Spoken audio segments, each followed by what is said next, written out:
Hey, all you whiskey fans.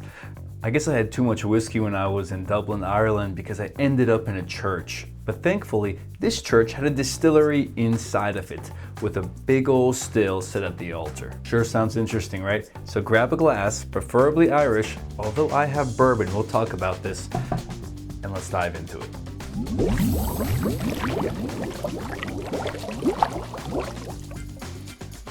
So this particular distillery that I'm talking about is the Pearse Lyons Distillery, and it's located in Dublin, Ireland, in the Liberties district. You might know the Liberties district because it's also where you find Guinness as an example and a few other tourist attractions. But before we get too much into the distillery itself, let's talk about Pearse Lyons because he was a very interesting man. He came from a long line of Irish coopers. As you can imagine, Dublin being a large port city, there was a lot of need for barrels. But that's not how he got into the industry.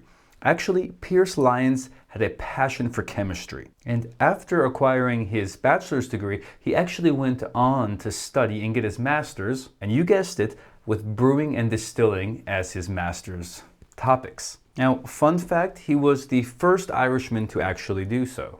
Now, after he got his degree, he didn't just stay in Ireland. He actually ended up moving over to the United States, where he worked at a company that was producing yeasts, enzymes, and different additives for brewing and distilling. He was tasked to open up the kind of connections, this was a UK company, to the Irish and the Americans region. Now, as you can imagine, if you're making additives to sell to distilleries, there's no better place to land than Kentucky, and that's where he got started. Now, after some time, he opened up his own company, Alltech, which went on to create further innovations in yeast production, including a proprietary yeast strain, which is still being used by many different distilleries, not only, but also some of their own. Of course, most of their own distilleries use the same stuff. But while he was doing that, he stayed very busy. I don't know how he did that with all the whiskey he had lying around, but he also established the alcohol school in Lexington, Kentucky. This was around 1890. And he actually ran it for 25 years. He co-authored the textbook, Alcohol Textbook, and you can actually find it free online. I'll put a link in the description. It is a pretty hefty read, but it's very interesting and something you might have to pay a lot for if you wanted to find this information out on your own. Now, after all these different achievements and highlights, he still had one major dream, and that was to open up a distillery in his hometown in Dublin.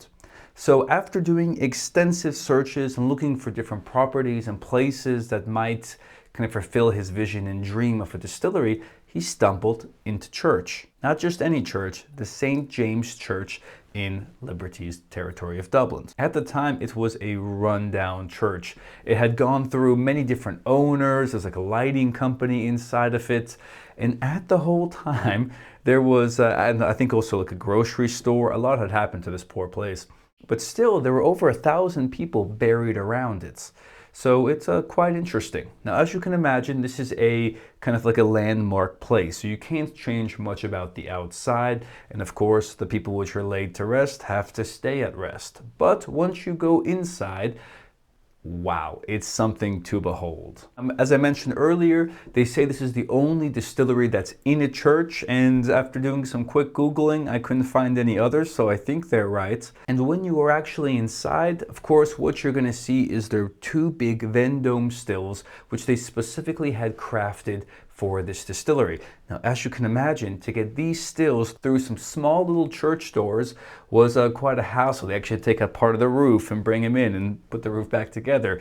So crazy stuff. And these stills were, of course, custom made from Vendome for them and their distillery. He had also worked at the Irish distillers, so he knew his way around stills and their manufacturing, not to mention some other stuff he did in the US. Now, while I was there, I was able to test through their lineup of I think it was about 6 or so different drinks. One of them was a gin, and heard some beautiful, amazing stories behind each one of them.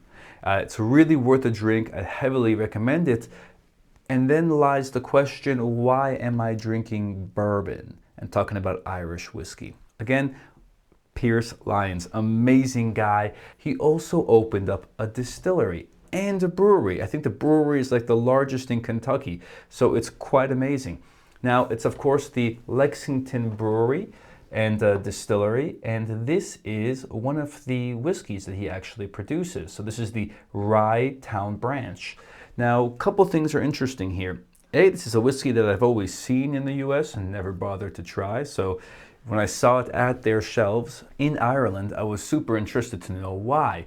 And it turns out that a lot of their whiskey in Ireland is being matured in the same barrels which their sister American bourbon distilleries are producing and making. So it stays within the same family of distilleries, similar to how like Brown-Forman, or if you're a Beam distillery, Beam Suntory, if you're a US-based company, is going to give their whiskey barrels over to the Irish or Scottish counterparts. They're doing the same thing, but at a much smaller scale.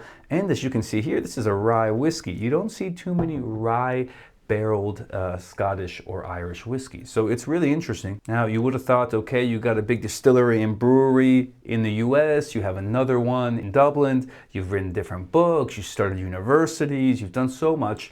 He didn't just stop there. He's also opened the Dueling Barrels Brewery and Distillery in the Appalachian foothills. So he stayed very busy.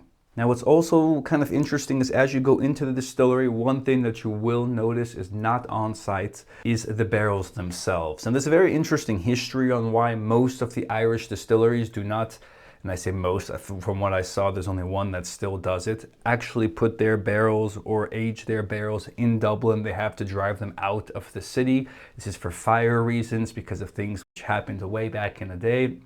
But that's a history lesson for another time. So they're all aging somewhere else.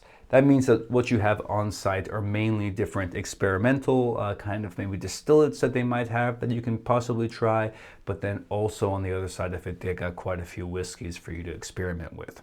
You can't go wrong. They're very interesting and they're all very clever in their naming and stories that they have behind them. Now, one fun fact before I leave you to enjoy the rest of whatever you're drinking, it actually turned out, and he didn't know this when he had purchased the church, but he actually had 9 family members buried at that church. So it's kind of interesting that he kind of bought the land that his family had bought their plots on before.